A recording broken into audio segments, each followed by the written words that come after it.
15 août, solennité de l'Assomption de la Vierge Marie. Désormais, tous les âges me diront bienheureuse. Le puissant fit pour moi des merveilles, saint est son nom. Luc 1, 48-49. Chers frères et sœurs en Jésus-Christ, aujourd'hui, le 15 août, l'Église catholique célèbre l'Assomption de la Sainte Vierge Marie. Ce même jour, l'Inde fête son indépendance. Nous sommes très heureux d'avoir le révérend frère Irudayaraj pour le message de ce jour. Prédicateur renommé en Inde et à l'étranger pour ses belles prédications en tamoul et en anglais. Il est membre du Centre d'aide juridique gratuite des Capucins à Trichy, où il aide beaucoup de gens dans le problème juridique en tant qu'avocat. Voici le message du révérend frère Irudayaraj Capucin. Mes chers frères et sœurs en Jésus-Christ, je vous salue tous au saint nom de Jésus. Que la paix soit avec vous. Aujourd'hui, notre Église mère honore Notre-Dame de l'Assomption. Cette fête est célébrée dès la fin du IVe siècle et s'est bien établie au début du 8e. L'Assomption de Marie a été solennisée en Occident sous le pape Serge Ier au 8e siècle et le pape Léon IV qui l'a intronisé en fête officielle de l'Église. Comme la Sainte Bible est silencieuse sur ce qui est arrivé à Marie et aux apôtres après la Pentecôte, les quelques données que nous pourrions obtenir figurent dans les Actes des apôtres de Saint Luc et certaines à partir des lettres de Saint Paul entre autres. La Bible ne donne pas une vision complète des actes de l'Église. Par conséquent, nous devons nous fier à la tradition pour connaître la vie des apôtres et d'autres événements. La fête de l'Assomption est aussi appelée la Dormition. Selon ce point de vue, nous avons des églises dédiées à Bonamorte, Notre-Dame de la Bonne Mort. Cela montre que certains prétendent que la Vierge Marie est morte et élevée au ciel, alors que d'autres disent qu'elle n'est pas morte, mais qu'elle est montée au ciel de son vivant. Le débat théologique sur l'Assomption s'est poursuivi après la Réforme, mais le peuple a célébré l'Assomption dans le cadre du culte de Marie qui s'est répandu à partir du Moyen Âge. En 1950, le pape Pie XII l'a défini comme un dogme pour l'Église catholique. L'Église universelle croit et enseigne qu'elle est bien au ciel. Jean de Damas pouvait exposer ce qui était devenu la tradition orientale classique, à savoir que Marie mourut en présence des apôtres, mais que son tombeau, une fois ouvert à la demande de saint Thomas, fut retrouvé vide. D'où la conclusion des apôtres que le corps a été élevé au ciel. Dans certaines versions de l'histoire, l'événement aurait eu lieu à Éphèse, dans la maison de la Vierge Marie. Il s'agit d'une tradition locale beaucoup plus récente.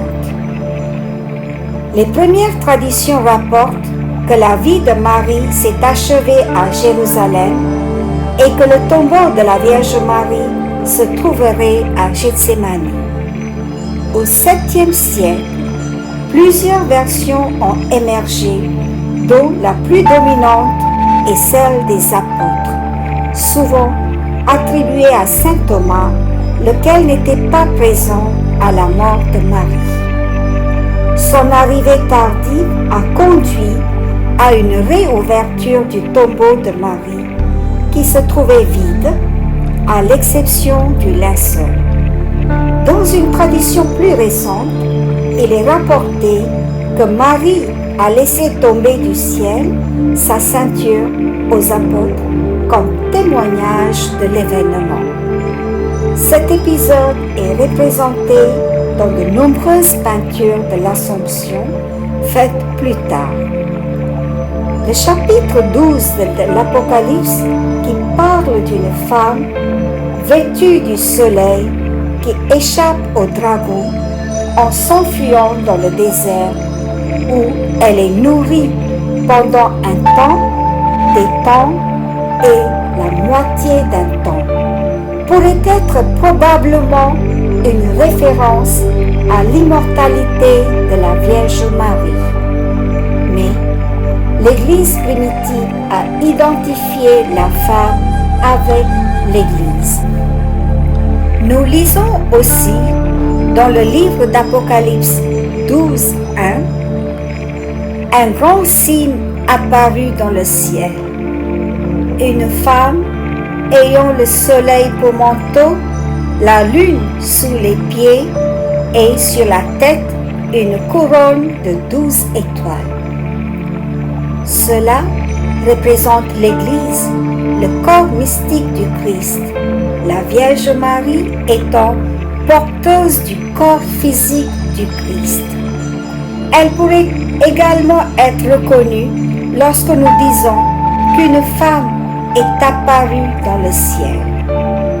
Plus loin, en Apocalypse 12:17, l'Écriture dit: Alors le dragon se mit en colère contre la femme, il partit faire la guerre au reste de sa descendance, ceux qui observent les commandements de Dieu et gardent le témoignage de Jésus. Il est ainsi reconnu explicitement la lutte que nous menons lorsque nous vivons pour la foi en tant qu'enfants de Dieu. Saint Paul dit en 1 Corinthiens 15, 20 à 22: Le Christ est ressuscité d'entre les morts. Lui, premier ressuscité parmi ceux qui se sont endormis. Car la mort étant venue par un homme, c'est par un homme aussi que vient la résurrection des morts. En effet, de même que tous les hommes meurent en Adam, de même c'est dans le Christ que tous recevront la vie. Marie, la mère de Jésus notre Seigneur, est vivante avec Jésus parce qu'elle est morte avec lui. Colossiens 2:12 dit: Dans le baptême, vous avez été mis au tombeau avec lui, et vous êtes ressuscités avec lui par la foi en la force de Dieu qui l'a ressuscité d'entre les morts. Nous ne savons pas très bien si la Vierge Marie a été baptisée ou non, mais nous pouvons être sûrs qu'elle est au ciel avec notre Seigneur Jésus-Christ. La fête de l'Assomption nous rappelle que nous serons aussi avec le Seigneur après notre mort physique si nous vivons une vie sainte en tant qu'enfants de Dieu sur la terre, vie très courte si on la compare à la vie éternelle. Comme le dit Saint Paul en Romains 8, 18-19, j'estime en effet qu'il n'y a pas de commune mesure entre les souffrances du temps présent et la gloire qui va être révélée pour nous. En effet, la création attend avec impatience la révélation des fils de Dieu. Demandons à Dieu de nous donner sa grâce de voir notre Mère Marie et Jésus au ciel. Que Que Dieu vous bénisse ainsi que votre famille. Que notre Mère Marie intercède pour nous. Amen. Bonne fête de l'Assomption. Soyez bénis.